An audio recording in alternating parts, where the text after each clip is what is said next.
दोस्तों, welcome to my channel Nitika study point. और आज का हमारा टॉपिक है पौधों और जंतुओं में अंतर। आज हम जानेंगे कि प्लांट्स और जो एनिमल्स हैं उनमें कौन कौन से मुख्य अंतर पाए जाते हैं।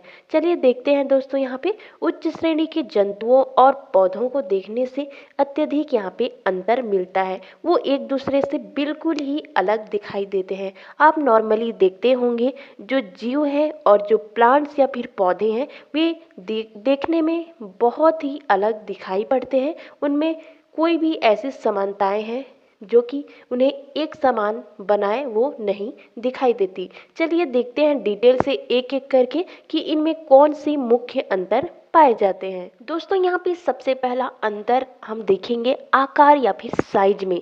यहाँ पे यदि देखें साइज के हिसाब से तो पौधों के शरीर का आकार प्रायः अनिश्चित होता है। जैसे कि आप वृक्षों की यदि या फिर जो हमारे प्लांट्स हैं उनकी बनावट देखें, साइज देखें तो वो बिल्कुल एक दूसरे से अलग होता है। यहाँ पे देखिए जंतुओं के शरीर का आकार प्रायः निश्चित होता है। आप एग्जाम्पल के तौर पे मनुष्य को ही ले लीजिए। मनुष्य का जो आकार है लगभग एक समान होता है। ठीक है। सेकंड यहाँ पे देखिए पर्ण हरिम या फिर क्लोरोफिल। दोस्तों, यहाँ भी यदि हम देखें को और दूसरे कुछ परजीवी पौधों को छोड़कर शेष सभी पौधों की पत्तियों और शिशु पौधों की तनों में पर्णहरिम या फिर क्लोरोफिल पाया जाता है। दोस्तों, क्लोरोफिल क्या करता है? क्लोरोफिल यहाँ पे भोजन बनाने में मदद करता है। यदि क्लोरोफिल नहीं पाया जाए पौधों में तो वो भोजन अपना नहीं बना पाएंगे। पर यदि हम यहाँ पे देखें तो जंतुओं में क्लोरोफिल नहीं पाया जाता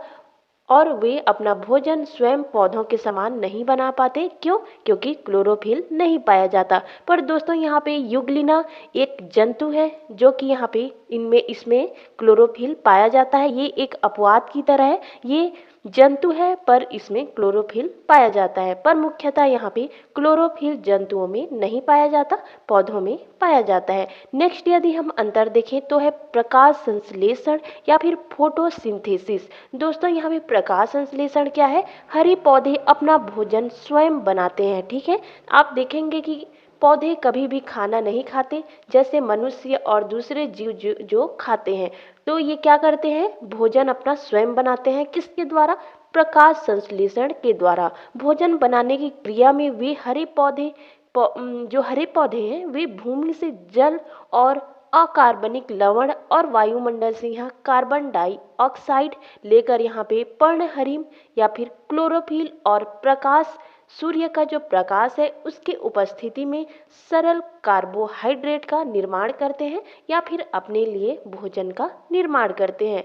पर यदि हम देखें तो जंतुओं में यहाँ पे प्रकाश संश्लेषण की क्रिया नहीं होती। वे भोजन के लिए दूसरे जीवों पर आश्रित रहते हैं। हम यहाँ पे अपना भोजन खुद नहीं बना सकते। शरीर के अंदर ही हम क्या करते हैं? दूसरे जीव को खाते हैं और अपना जो आवश्यक पोषक तत्व है उसकी कमी की पूर्ति करते हैं। दोस्तों, नेक्स्ट यहाँ पे देखिए कोशिका भित्ति या फिर सेल वॉल। यदि हम देखें तो पौधों की जो कोशिकाएं हैं या फिर सेल है उनमें कोशिका भित्ति पाई जाती है। सेल वॉल दोस्तों कोशिका की सबसे बाहरी लेयर है पौधों में। पर यदि हम देखें जंतुओं के जो कोशिकाएं हैं या कोशिका है उसमें कोशिका भित्ति या फिर सेल वॉल नहीं पाई जाती है। नेक्स्ट यहाँ पे हमारा अंतर होगा पोषण या फिर न्यूट्रिशन। दोस्तों, पौधे अपना भोजन सदैव घोल के रूप में ग्रहण करते हैं, इसलिए इनमें पाचक अंग नहीं होते हैं। पर यहाँ पे जंतु अपना भोजन ठोस व घोल दोनों के रूप में लेते हैं और इनमें ठोस भोजन को पचाने के लिए सुविकसित पाचक अंग पाए जाते हैं। जैसे कि यहाँ पे डाइजेस्टिव सिस्टम। हमारे मनुष्य और जो दूसरे जीव हैं उनमें डाइजेस्टिव सिस्टम और उससे रिलेटेड यहाँ पे अंग और पाचक ग्रंथियाँ पाई जाती हैं।